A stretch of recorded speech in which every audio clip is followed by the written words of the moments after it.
Assalamualaikum warahmatullahi wabarakatuh. Nah, pada pertemuan kali ini kita akan membahas tentang listrik statis. Ini adalah materi dari kelas 9 SMP. Nah, dalam listrik statis ini kita akan mempelajari tentang konsep listrik statis yang meliputi muatan listrik, muatan kolom, medan listrik, beda potensial listrik, dan energi listrik. Nah, yang kedua nanti kita akan membahas tentang penerapan konsep listrik statis dalam kehidupan sehari-hari. Nah, ini juga meliputi nanti kelistrikan pada sel saraf, hewan-hewan penghasil listrik, serta penggunaan listrik statis dalam teknologi. Nah, yang pertama tentang konsep listrik statis. Nah, konsep listrik statis ini yang pertama kita akan mempelajari tentang muatan listrik. Nah, sebelum ke muatan listrik, di dalam dunia ini benda-benda semua yang ada di muka bumi ini mempunyai unit terkecilnya, yaitu atom. Sama dengan makhluk hidup, unit terkecil dari makhluk hidup itu adalah sel. Nah, kembali tadi ke benda. Benda yang saya bilang tadi adalah mempunyai unit terkecil, yaitu atom. Nah, atom ini, di dalam atom ini terbagi, atom ini mengandung yang namanya elektron, proton, serta neutron. Nah, coba kita lihat di gambar yang warna biru ini dinamakan elektron. Elektron adalah muatan negatif. Nah, sedangkan yang merah ini dinamakan dengan proton, dan yang putih ini dinamakan dengan neutron. Nah, atom ini terbagi menjadi dua, kulit atom dan inti atom. Nah, inti atom ini terdiri dari neutron dan proton yang berwarna merah dan putih tersebut. Nah, sedangkan elektron ini terdapat di lapisan kulit atom. Nah, elektron inilah yang mengelilingi inti atom. Nah, benda yang kelebihan elektron itu disebut dengan benda yang bermuatan negatif. Sedangkan benda yang kekurangan elektron itu disebut dengan benda yang bermuatan positif. Nah, bagaimana jika benda yang bermuatan negatif dan benda yang bermuatan positif ini didekatkan? Apakah yang terjadi? Nah, jika benda yang bermuatan positif ini didekatkan dengan benda yang bermuatan negatif, maka akan terjadi interaksi tarik-menarik. Nah, sebaliknya jika benda positif didekatkan dengan benda positif atau benda negatif didekatkan dengan benda negatif, maka terjadi interaksi tolak-menolak. Nah, sama halnya seperti magnet, ketika kutub senama itu didekatkan, maka terjadi gaya tolak-menolak. Sedangkan jika kutub tak senama itu didekatkan, maka terjadi gaya tarik-menarik. Nah, dalam benda, interaksi kedua ini disebut dengan gejala listrik statis. Nah, gejala listrik statis ini dapat kita buat, yaitu dapat dengan mendekatkan balon yang sudah digosokkan terlebih dahulu, yang digosokkan ataupun sisir maupun mistar yang digosokkan lama-lama kemudian panas dan didekatkan kepada serpihan kertas maupun rambut, maka kertas rambut tersebut akan menempel kepada sisir, mistar maupun balon. Kenapa itu terjadi? Karena elektron yang berlebih dari kertas maupun rambut tersebut akan berpindah ke sisir maupun mistar. Nah, hal tersebut terjadi karena perpindahan elektron. Nah, elektron dari sisir pindah ke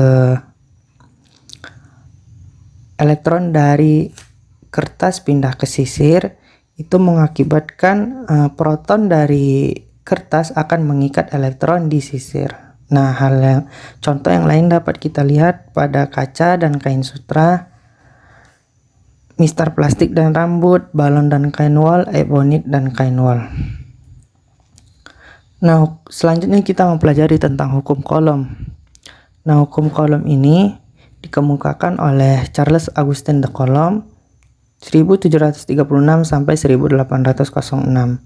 Nah, dari penelitiannya dapat disimpulkan semakin besar jarak kedua benda yang bermuatan, maka semakin kecil gaya listrik antara benda tersebut maupun sebaliknya.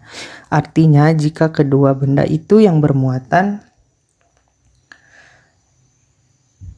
jaraknya sangat jauh, maka gaya listrik yang ditimbulkan sangat kecil. Nah, tapi jika kedua benda yang bermuatan didekatkan, maka gaya listrik antara kedua benda tersebut sangat kuat. Nah, semakin besar muatan kedua benda, maka semakin besar pula gaya listrik antara benda tersebut. Nah, rumus dari hukum Coulomb ini yaitu F sama dengan K dikali Q1 dikali Q2 per R kuadrat. Nah, dengan konstantanya sudah ketetapan yaitu 9 kali 10 pangkat 9 Nm kuadrat per C kuadrat. Nah, medan listrik. Nah, medan listrik ini merupakan daerah di sekitar muatan yang dapat menimbulkan gaya listrik terhadap muatan lain. Nah, kita lihat di sini. Muatan positif ini selalu arahnya keluar. Kenapa? Karena muatan positif ini selalu mencari muatan yang berlawanan dengan dia. Dia selalu ingin mengikat muatan yang berlawanan dengan dia. Nah, sedangkan muatan negatif ini arahnya ke dalam karena muatan negatif ini selalu menerima muatan, tetapi muatan itu harus berlawanan dengan muatan negatif tersebut. Nah, di gambar kita lihat ketika muatan positif didekatkan dengan sama-sama muatan positif, maka mereka akan tolak-menolak. Tetapi ketika muatan positif didekatkan sama muatan negatif, muatan positif akan mengikat muatan negatif dan muatan negatif akan menerima ikatan dari muatan positif.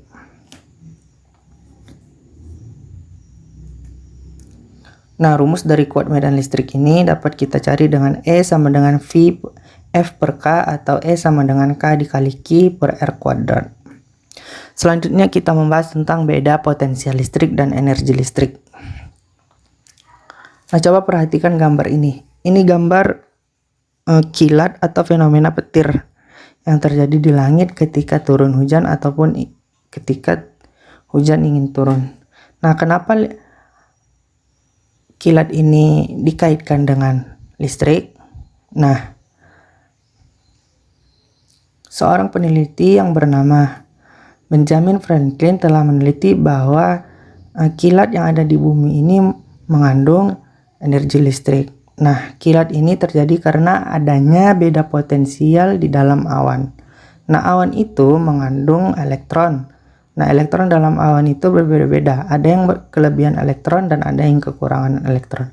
Nah, ketika awan-awan itu saling berdekat dan berkumpul, maka terjadi loncatan besar antara elektron yang berlebih akan masuk ke dalam elektron yang kekurangan. Nah, sehingga kita dapat melihat kilat maupun petir.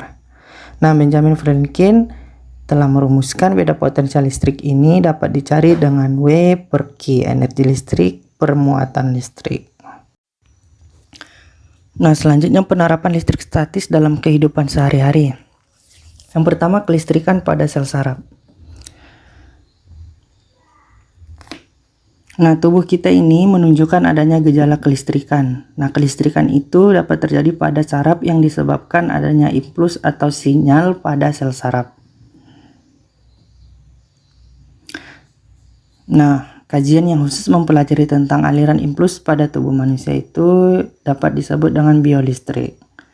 Nah, tegangan atau beda potensial pada tubuh berbeda dengan yang kita bayangkan seperti listrik rumah tangga. Nah, sistem listrik pada sel saraf itu yaitu sel saraf menghantarkan impuls karena terjadi pertukaran ion-ion di dalam dan di luar membran sel saraf. Nah, pertukaran ion tersebut tidak dapat terjadi begitu saja tanpa adanya rangsangan. Nah, rangsangan yang cukup kuat dapat mengaktifkan pompa ion. Nah, sehingga menyebabkan terjadinya pertukaran ion-ion tersebut. Saat sel saraf tidak mengantarkan impuls, muatan positif dari Na positif melingkupi bagian luar membran sel. Pada kondisi demikian, membran sel bagian luar bermuatan listrik positif dan membran sel bagian dalam bermuatan listrik negatif. Nah, selanjutnya yaitu hewan-hewan penghasil listrik. Nah, hewan-hewan penghasil listrik yang pertama yaitu ada belut listrik.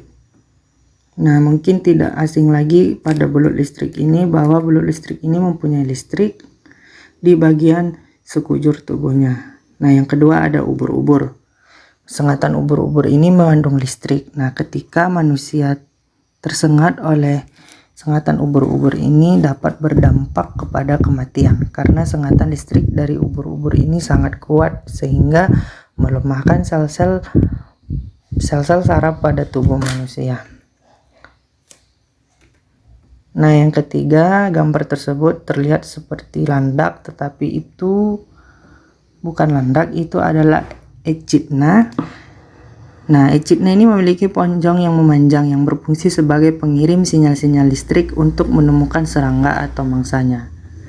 Nah, echidna ini mencari makanannya dengan moncongnya yang panjang. Nah, elektroreseptor echidna ini terus-menerus dibasahi. Nah, gunanya dibasahi itu agar echidna lebih mudah untuk mengantarkan listrik dan mengenali mangsa-mangsa di sekitarannya. Nah, selanjutnya ada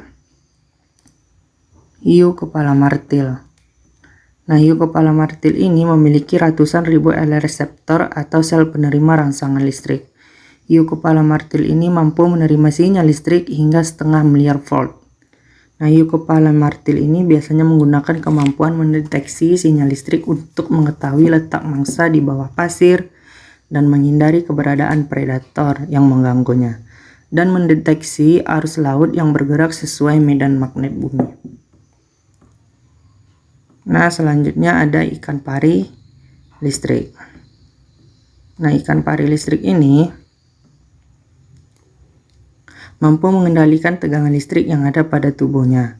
Nah, kedua sisi kepala ikan pari listrik ini mampu menghasilkan listrik hingga sebesar 220 volt.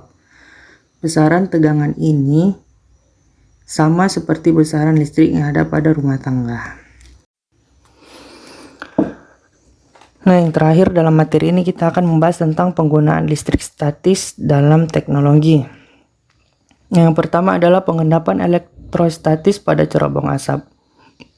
Pengendapan elektrostatis ini berfungsi untuk membersihkan gas buang yang keluar melalui cerobong asap. Nah, gunanya agar tidak mengandung partikel-partikel kotor yang dapat mencemari udara. Komponen yang terkandung pada alat ini seperti kawat yang bermuatan negatif dan plat logam yang bermuatan positif. Nah, mekanismenya pada saat asap yang kotor melewati kawat, beberapa partikel abu akan bermuatan negatif. Nah, setelah itu plat logam yang bermuatan positif akan menarik partikel abu tersebut sehingga membentuk jelaga yang mudah dibersihkan. Nah, yang kedua ada pengecatan mobil. Nah, pengecatan mobil ini juga mengaplikasikan dalam muatan listrik. Nah, butiran cat pada mobil akan bermuatan listrik ketika bergesekan dengan mulut pipa semprot dan udara. Nah, butiran cat tersebut akan tertarik ke dalam badan mobil apabila badan mobil diberi muatan yang berlawanan dengan muatan cat, sehingga cat dapat menempel pada mobil. Nah, yang terakhir ada mesin fotokopi. Selain menerapkan konsep optik, mesin fotokopi juga menerapkan konsep listrik statis. Komponen utama pada mesin fotokopi ini yang menerapkan listrik statis adalah penggunaan toner atau tempat bubuk hitam halus yang di dalam badan mesin fotokopi tersebut. Nah, toner itu sengaja dibuat bermuatan negatif sehingga mudah ditarik oleh kertas. Nah, ini selanjutnya kita akan membahas contoh soal dari listrik statis. Nah, contoh soal yang pertama kita lihat ketika ada dua muatan yang sejenis dan mempunyai muatan dengan besar 5 kali 10 pangkat minus 4 kolom dan 5 kali 10 pangkat minus 4 kolom, dan dua muatan terpisah dengan jarak 5 cm. Nah, yang ditanya seberapa besarkah gaya kolom yang dihasilkan. Nah, mula-mula yang kita ketahui Q1 nya sama dengan 5 kali 10 pangkat minus 4.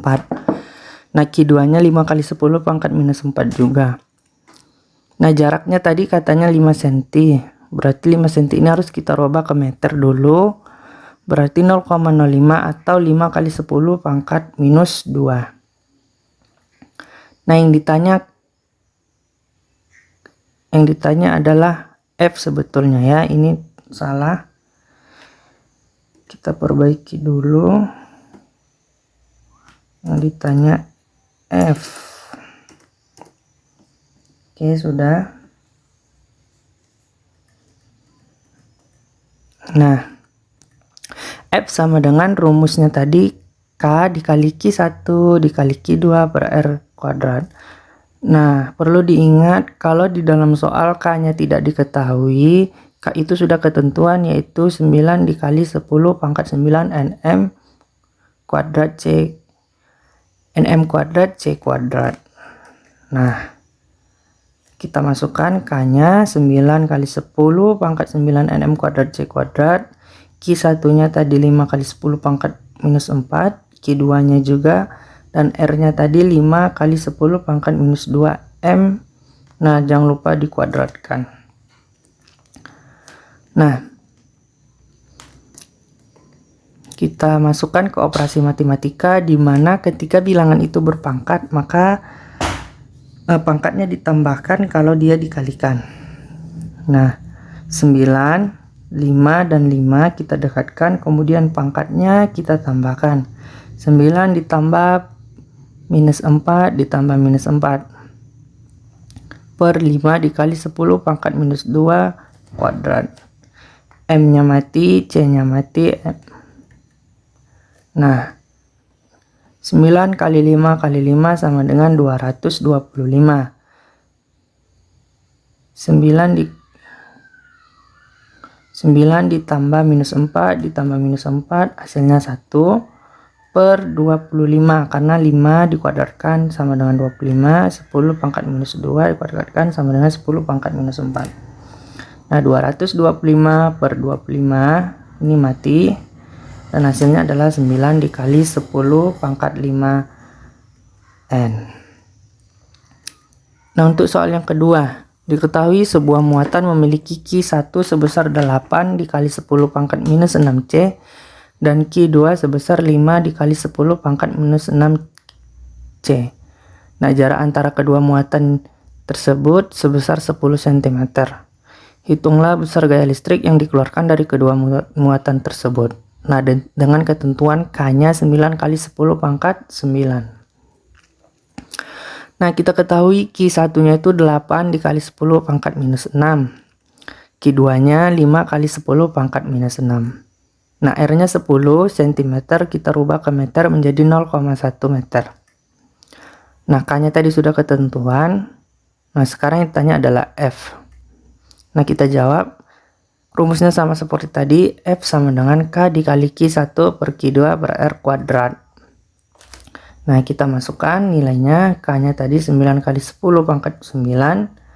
Q1-nya 8 kali 10 pangkat minus 6. Q2-nya 5 kali 10 pangkat minus 6 per R kuadrat. R-nya tadi 0,1 M kuadrat. C-nya mati, C-nya mati. Kemudian M-nya kita matikan. Nah, kita masuk ke perhitungan. 9, 8, dan 5 kita kalikan. Kemudian pangkatnya kita tambahkan. 9 tambah minus 6 ditambah minus 6 per 0,1 dikuadratkan tadi. Nah, 9 kali 8 dikali 5 sama dengan 360 dikali 10. Pangkatnya kita sudah jumlahkan tadi, hasilnya adalah minus 3 per 0,1 dikuadratkan menjadi 0,01. Nah, F sama dengan 0,360 N per 0,01, hasilnya adalah 36 N. Nah, soal selanjutnya, soal nomor 3. Tentukan potensial listrik pada suatu titik yang berjarak 1 cm dari muatan Q sama dengan Q-nya sebesar 5, kemudian konstantanya 9 kali 10 pangkat 9. Nah, diketahui jarak dari muatan R-nya itu tadi sama dengan 1 cm atau 1 per 1 dibanding 100 sama dengan 0,1 M atau 10 pangkat minus 2. Muatan Q-nya itu 5 mikrocoulomb, itu sama dengan 5 dikali 10 pangkat minus 6 coulomb. Nah, yang ditanya potensial listriknya V, maka Rumus potensial tadi V sama dengan K dikali Q per R. Kita masukkan harganya 9 kali 10 pangkat 9 dikali 5. Kemudian per 10 pangkat 2. Nah, C-nya mati. Nah, 9 kali 9 dikali 5 sama dengan 45 dikali 10 pangkat 5 volt.